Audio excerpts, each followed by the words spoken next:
Bueno, para historia hoy estamos bajo una parra y con una higuera de fondo.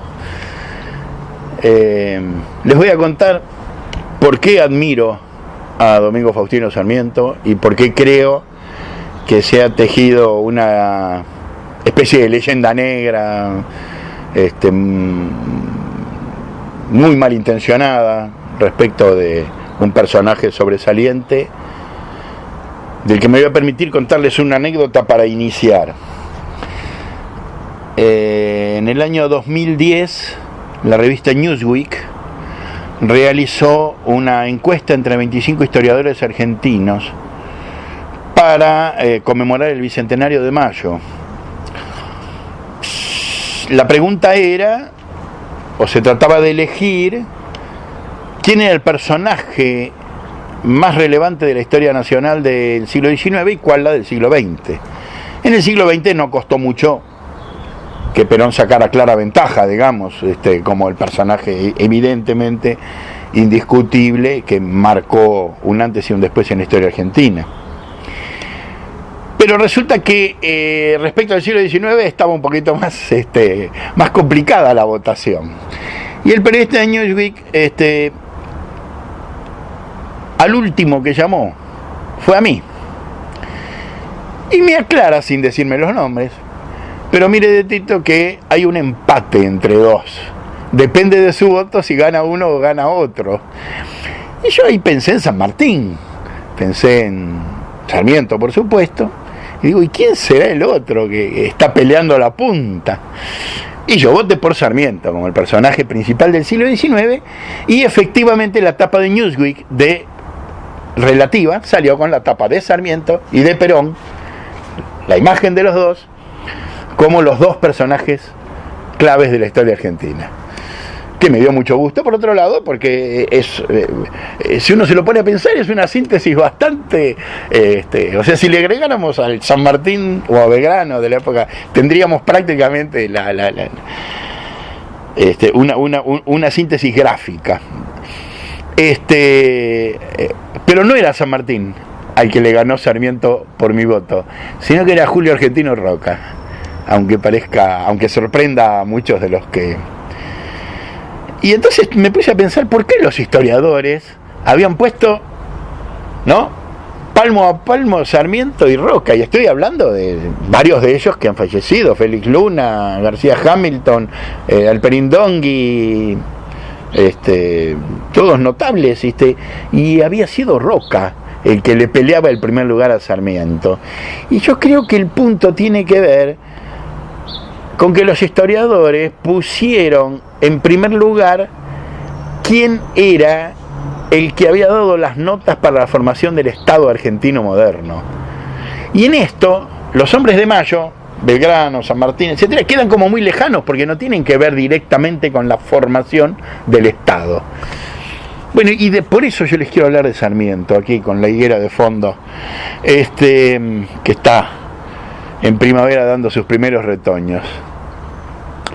Sarmiento fue un visionario, un estadista que pensó un país y que cuando lo asociamos, y esta es parte de nuestra cultura, solo con la educación, nos quedamos con un pedazo de Sarmiento.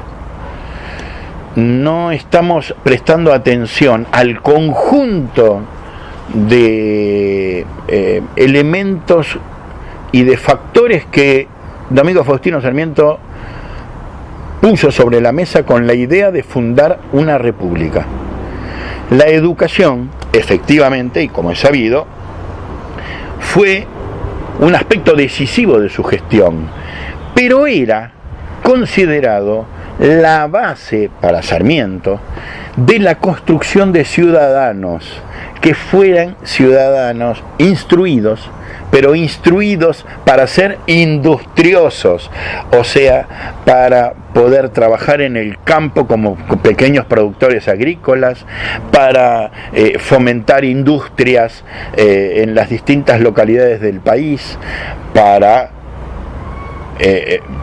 poner en valor las inversiones extranjeras con la llegada del ferrocarril, ¿Qué estoy diciendo? Que la mirada de Sarmiento no era que superar el analfabetismo que todo el mundo tenía en 1860, no solo nuestra región,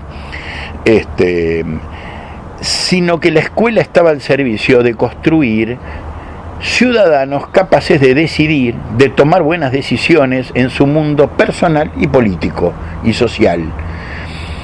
Un ejemplo, él le escribe desde Estados Unidos a su amigo Krause, que vivía en Chivilcoy, a quien él quería mucho por el estilo alemán que a Sarmiento le gustaba, en el sentido de riguroso, serio, comprometido, cumplidor de horarios, ¿no?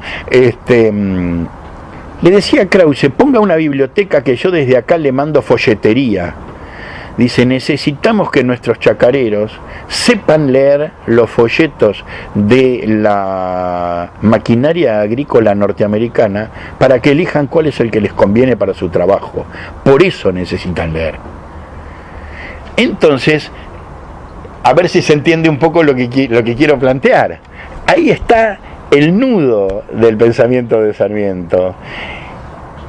La persona necesita estar instruida para saber tomar decisiones, para ser autónomo, para ser independiente, para poder construir un mundo responsable, para construir una república con valores éticos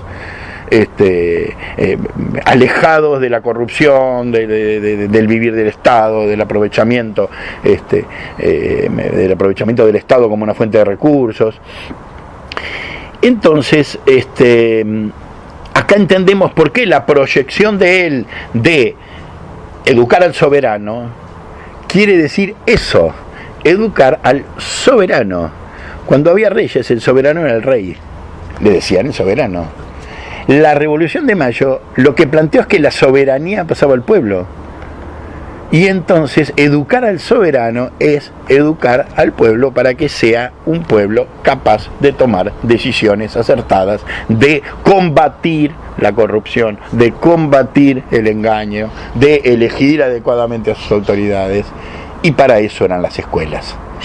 Muchas veces hablamos de las escuelas como si fueran un fin en sí mismo, de la igualdad de oportunidades planteada en la ley 1420, de la cual es obvio que Sarmiento es el mentor principal, de el país que logró los índices de alfabetización más importantes de América, y vanguardia en el mundo, y nos centramos en ese rol de Sarmiento: las escuelas, las chicas que trajo audazmente desde Estados Unidos, ¿no? Para digo audazmente porque hay que pensar que trajo con Marimán, con su amiga Marimán de Estados Unidos, gente que no sabía hablar castellano, para que vinieran aquí a enseñar a leer y escribir en castellano. La mayoría de las chicas que vinieron aprendieron rudimentariamente castellano en el barco. Y acá fueron, o sea, eso es de una osadía, y por eso yo digo que hay una dosis de inventor de la Argentina, de creador de la Argentina, que tenía que ver con su modelo republicano, el de el pequeño productor agrario que le había visto el farmer en Estados Unidos, el de el hombre que fundaba una pequeña industria para desarrollar una región, y que él es lo que alentaba. Su proyecto fue derrotado. Él denunció la repartija de tierras en la provincia de Buenos Aires, tanto con Rosas como con Roca, y que terminó, como él lo dijo claramente, fundando una oligarquía con olor a bosta. O sea, ¿por qué? Porque vivían o se sostenían y vivían en el lujo más asiático, como decía él, en base nada más al parir de las vacas, sin producir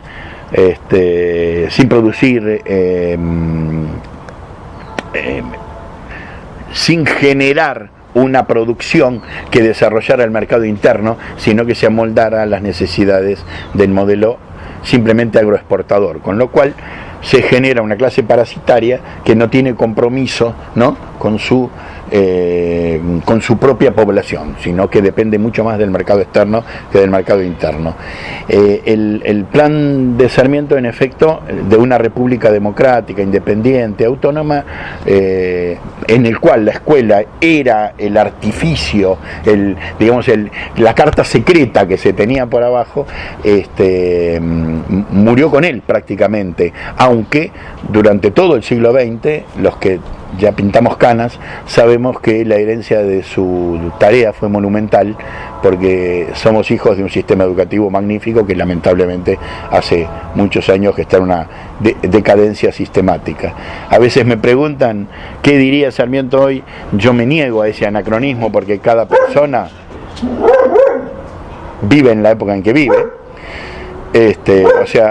pero lo que sí sé es que sus principios éticos, a veces me preguntan, y yo me niego al anacronismo de trasladar a un Sarmiento de 1860 o 1870 al año 2020.